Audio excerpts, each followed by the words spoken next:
Good morning. Good morning, everybody. How are we doing here? Okay, we good? Are we on? I'm looking at my Facebook to make sure we're on there. We're on Instagram. Okay, I think we're good, guys. Awesome. Okay, I see you guys coming on in, and that means that we are indeed live. Good morning, Derek. Good to see you. Hey, Sam. Brenna, good to see you. Glad that you guys are all filing in. Um, Today, I wanted to share an experience that I had with you this past week. And because of this incredible experience that I had, I thought that I would just turn it into a live because sometimes things happen in our life where we're like, how did that happen? But things happen because we prepare for things to happen. And sometimes they turn out better than we think, which is what happened this past week. And I wanted to share this with you. So today, our topic is building team morale and elevating culture through the power of team meetings. I call my team meetings Salon Celebrations, but in essence, it's a meeting, but we call it a salon celebration because um, it keeps our focus on celebrating people. I think that a lot of us have a negative connotation about the word meeting, and I don't really like meetings, but I like celebrations. And I would venture to say that most people would want to go to a celebration where people are being celebrated than to go to a meeting where sometimes they could maybe end up being negative. I'm not saying yours are negative. I'm just saying that that might be the experience that people have. So, um, I want to talk about the critical and crucial role of frequent team meetings as a tool to build trust with our team, communication with our team, and collaboration with our team.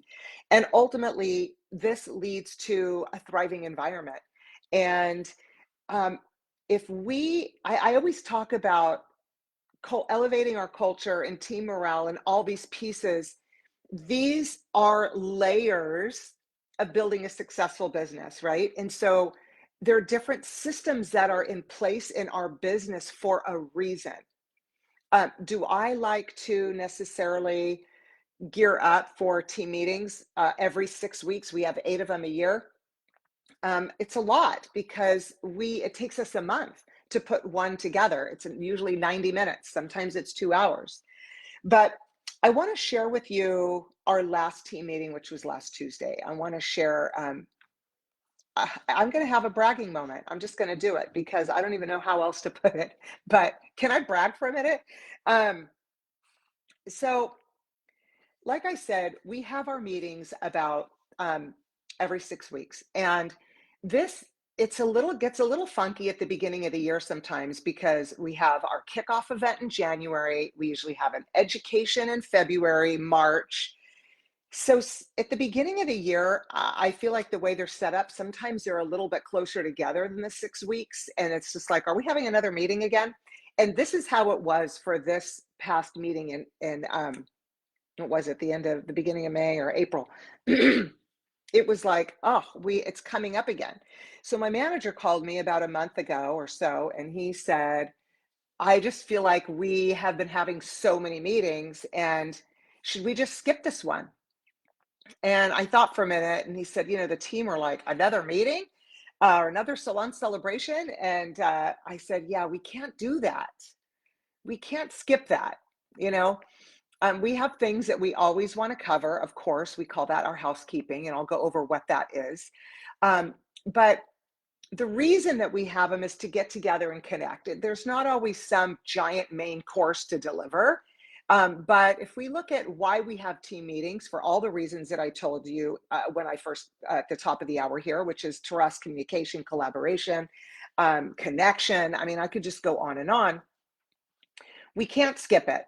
And if we don't have anything big to launch, then maybe we do a team building we do a team building event for the team. So we go over our usual housekeeping stuff, and the main course would be some team building event. So let's work on something that would just get the team in all their fields. So let me share with you how our team meetings go, because we have a pretty solid agenda, and it's an outline, and we follow this outline, but the main course always changes, right? So I want to talk about, like, we first start off with what I call housekeeping. And what housekeeping is, it's when we go over our mission statement and our values, we go over new hires, we introduce new hires, we go over anniversaries, we close any contests that we had launched the season before. Um, we and celebrate the team. We go over any product launches, and we always do this at the beginning, because I'm just going to call it when we serve the main course, which is whatever big thing we're going to be talking about at the meeting. We want our team to leave with that energy. So I always want the last thing that we do, which could take up the bulk of the salon celebration, to be this thing that when people walk away, they're thinking about it and they're talking about it. So, um, so let's just go through this so that I could talk you through one of our team meetings and how this last one went, because I just my friend Con is on here, and I think after my meeting, I called her and I'm like, I have been to 8 salon celebrations a year for 32 years, and we've had some good ones, but this one, I was just struck with the depth of my team and what they are willing to put forth. So, all right. So, like I had mentioned, we always kick off our salon celebrations with our mission statement and our values. Why do we do that? We do that to remind us of why we do what we do and why we're here. Why did you choose this salon? Why did you choose Guy Leroux to work, right? And so we take our mission statement and our values, and we either find a fun way to recite it, we break it up, different people say different sentences, or we play a game with it. But this is a cultural piece of how we launch every single gathering, whether it's an educational event or a salon celebration, or a kickoff, whatever it is. We always launch it with our mission and our values. So our assistant manager has a really fun way to launch our mission statement, and so he did that. And then we have our people that are celebrating anniversaries. They come up, and we have they get acknowledged, right? And so we've done this a bunch of different ways over the years. And how we used to do it when we were smaller is we would have people raise their hand and speak to who that person is for them. And then as we got bigger and bigger, we were up to 80 employees. Um, we had a hard time doing that because we always did our big salon celebrations together, and we had 80 people in a room. And so if you have 10 people celebrating anniversaries, it would take up the whole meeting. So we then went from everybody sharing to the leaders having something to say about the people with the anniversary. But this was a location specific salon celebration. There were about 25 of us there. 3 people were celebrating their anniversaries. One person wasn't there. She was celebrating 17 years, and I had a 2-year anniversary and a 3-year anniversary. So we went back to this part, and I think this is really important, and it was so powerful that we invited people to share their experience with the person whose anniversary we were celebrating. And I got to tell you, this went on for 20 minutes for 2 people. And I could have looked at my watch and been like, okay, I mean, we need to, like, keep it moving. Um, but isn't that the important part? Is sometimes to step away from what my timeline agenda says and let people be in their fields, because when your staff starts sharing about another person and who they are to them, and they're sharing these profound stories. The Kleenex, the tissue was being passed around. It was so empowering. And can you imagine being that person where people are raising their hand because they want to say something about you, and you're standing there literally taking this in. You're just there to celebrate your 2-year anniversary, and you're hearing these amazing things that people have to say about you. So, talk about emotional deposits, right? That was like a bank account that was full for these people. So, we did anniversaries. We then had 2 contests going at over the last 6 weeks, and maybe even longer. One of them was a 3-month contest. We played a game called Bingo, which my friend Con here turned us on to last year. And so people are put into teams, and they have to do bingo blackout of services and products and all the stuff. So it was the close of our bingo. So we got to celebrate the winners and give them their prizes. We had another contest of who sold the most units. We had the representative there, and she did a whole, oh my God, amazing presentation to celebrate the people that won. It was just celebrations all the way around, right? Then we got into our team building event.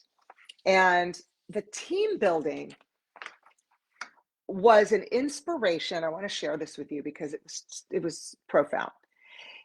Michael, my manager, who's incredible, if any of you have had the opportunity to meet him, he came up with this team building exercise called a Tower of Inspiration.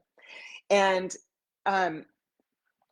the premise of this team building was that everybody has like some kind of a block. We didn't do it with blocks, but this was the inspiration for it. And they would write in a word that they felt was inspiring to them on their journey. And then they would write about a person or a mentor who empowered them to keep going or to inspire them on their path. It could have been personal or professional. So we did a spin-off of this, and we gave everybody art paper. It was 8.5 by 11. They were all different colors. And we gave them a note card. And on the note card, the assignment for this team building event on the note card was to think about somebody that was your mentor. And it could have been your mentor or somebody that you looked up to on a personal note or on a professional note. And I write a short story, only one that's going to fit on this note card, of how they assisted you on your journey. Okay, so they had that on the note card. The top of the art paper, they had to write a word that for them felt like a celebration of their journey. And then so they would have their word, they taped their story of their mentor on the art paper, and then they decorated their art paper. Some of them did drawings, some of them printed stuff out on the printer and cut it up and put art on there. But so they had about 25 minutes to do this. And we came back to our circles, and we sat around in a circle, and we had people share what their word was. I didn't want people to feel pressured to share their journey if they didn't want to. So people went around. I mean, the words were color, faith, um, uh, growth. I mean, the words were just off the charts. And we had, like I said, there were 25 people with 25 words, and they were so excited to share their words. So then we said, does anybody want to share their story? Does anybody want to share their about their mentor and their journey? And we didn't even have enough time for everybody to share. I was so heartened that so many people felt comfortable sharing. And when I tell you that these stories were deep, some of these mentors of my team members saved their life. I mean, some of them inspired their entire career. I mean, these stories were stories about our team that we never would have known. And again, the tissue was just being passed around. I mean, the tears and the support and the fact that the team felt so safe with each other to share these really, some of them were intimate stories, and their amazing journey. Um, so you can imagine that when people are sharing things with you that you wouldn't know about them, it's a whole nother layer and level of understanding for where that person's coming from, empathy that everybody comes from a different walk of life, inspiration that people have overcome such adversity, and motivation to just say, wow, you have arrived.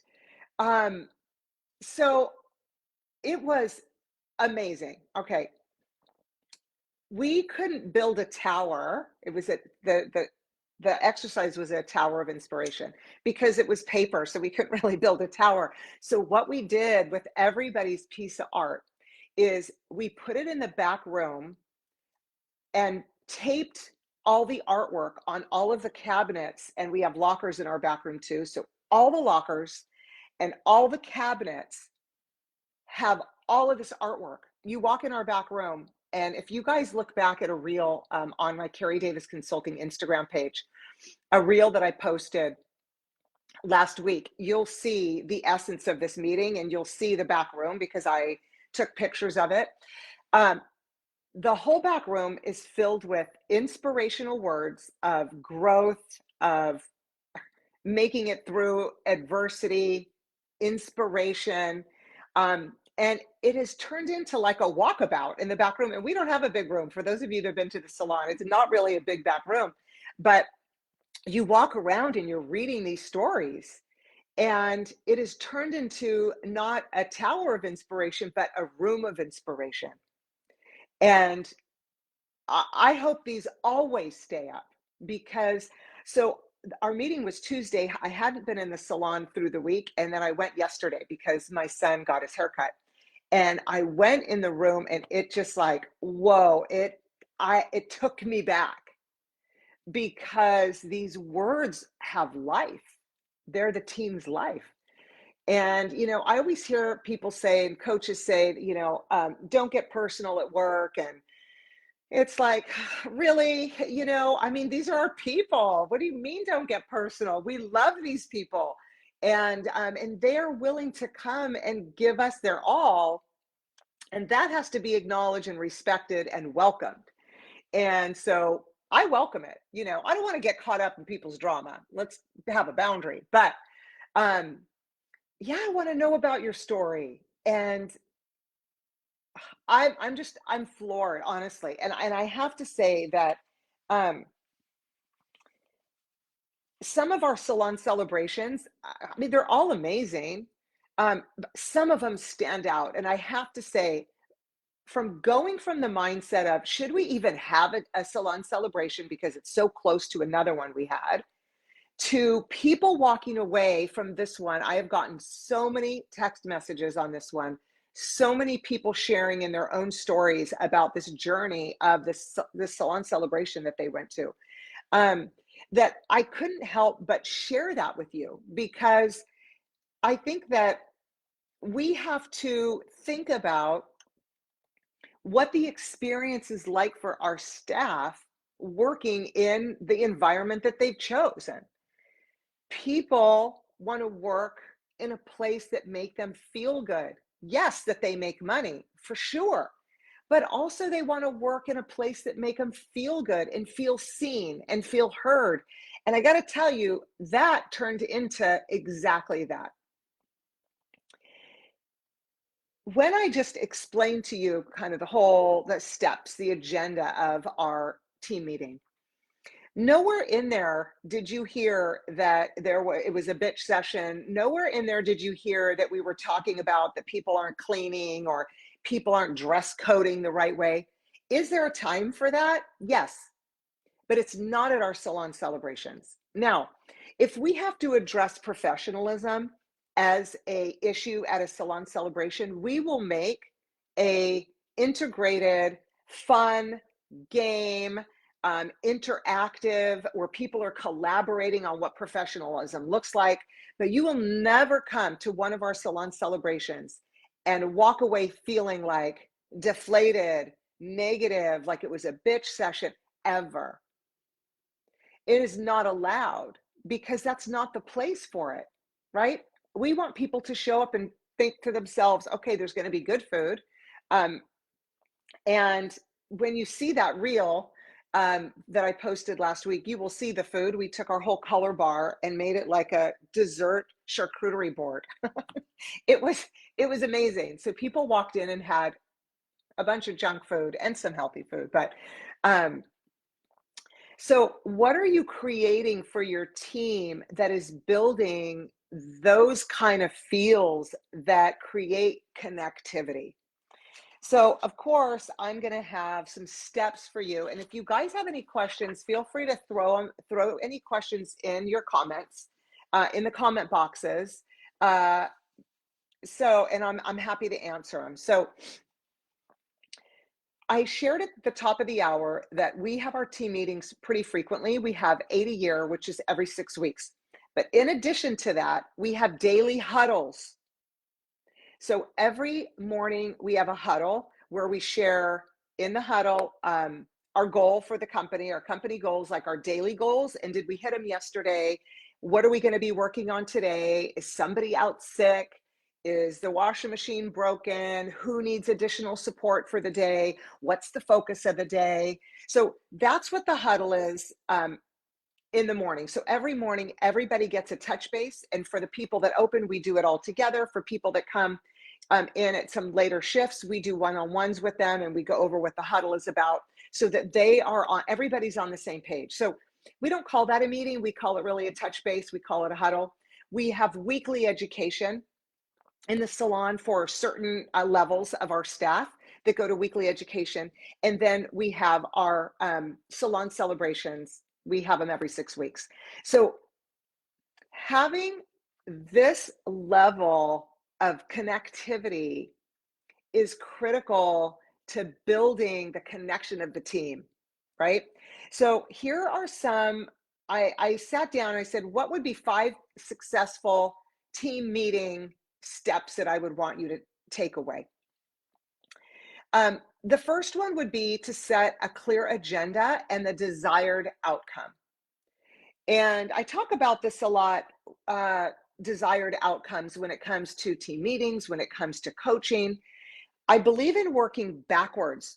What is the desired outcome that I'm looking to achieve? And then I'll go backwards and say, how are we going to get to this desired outcome? And then that really becomes the salon celebration or the coaching, or I'm always working backwards. Like our goal, for the outcome was that people were in their fields and it was team building and they get to know each other better. And did we accomplish that? 100%. So step 1, set clear agendas and desired outcomes. Step 2, encourage participation from all team members. So we could go back to this last team meeting that we just had, right? Or salon celebration that we just had. And everybody participated. Now, they all made their piece of art. Whether they wanted to share or not was completely optional. Whether they even wanted to hang their art in the back, completely optional. Whether they wanted to put their name on it, maybe they wanted to, some people hung it in the back and didn't put their name on it. Optional. But everybody participated in the thing we were doing, right?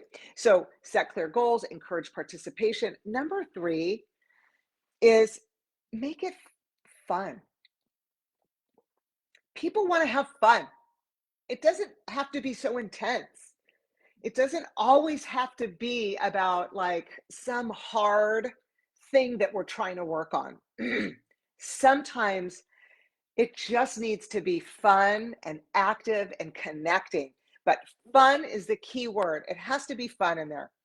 Allocate time for open discussion and feedback. So, what that really means is don't shove so many things on the agenda that the important things get lost, the big rocks. You don't want those to get lost. And you want to make sure that people can process through the information that you're delivering. Even if you're delivering the launch of some new product or a contest, there's going to be questions. You want to give examples of what you want your team to do and allow for questions, feedback, and all this. So, like we knew at this last meeting that the 2 things that were going to take the most amount of time were going to be the anniversaries, because those have turned into celebrations of we could have just come and done that and been fine. But we knew that was going to take a minute. Um, and then we knew that this piece was going to take a minute if people wanted to share. And that was really the main course, right? So we allowed the time to be able to process. So allocate time for open discussion and then end with actionable steps and clear responsibilities. So in this case, this was not something that we had major actionable steps around. It's kind of a break in between contests, to be honest, that we're launching. So we launched one at the one before this. We celebrated everything. This is kind of a break, and we'll relaunch another contest for productivity and elevating sales and stuff after this. But our actionable steps for this one was to create a room of inspiration. And we did that. And even though sometimes we focus so much on productivity, which is not a bad thing. We have businesses to run, right? We have sales to make, we have bills to pay, and our team has bills to pay. So it's our job to help them to find ways to increase their revenue, have a higher paycheck, and all of the things. But I want you to think for a minute that you dedicated this full 90 minutes to building your team. Do you think that's going to help with higher sales? Do you think that's going to help with retention? I ask you this. I think you're shaking your head yes. Um, so motivating your team comes in so many forms. It's not just in a one-on-one coaching. It's not, you know, doesn't have to be some big expensive thing that you do. Um, and the importance of it is it's really, you can't even put a price tag on it. You just can't put a price tag on it. And it was Stylist Appreciation Week last week, if you remember. And I forgot this part. I went out and bought a bunch of roses and handed them to each person with a Starbucks card as they walked in the door. I think I bought a couple dozen roses. And then we all took a picture with our roses. And so it's just a little thing sometimes that we do that let our team know that we're really thinking about them. And we create these environments that they can go deep, that they could grow, they could strengthen the roots that they have, and really strengthen the connections and the relationships. And so I'm still beaming, and it's like a week later. And so I couldn't not share this with you guys, right? This is like, it ended up being like such a cool day. So thought I'd just share that. And I hope that it sparked any little idea that you may have in your business. And again, if you have any questions, don't hesitate to throw them in the comments and know that I'm here for you. I will see you guys next Monday. And I have my events up on my Carrie Davis Consulting Facebook page, so you guys can go over there and RSVP. When you RSVP, it triggers a reminder for you that the live is coming up. So that might be a good thing for you if you need that. I want to just share my gratitude that you guys show up every week and participate with me. And I see all your waves and your good mornings, and it completely sets my week up in such a great way. So thank you so much for being here. I'm so grateful for you. Share that love, spread the love with your team and anybody around you. I hope you have an amazing week. Mwah. Love you guys. Bye.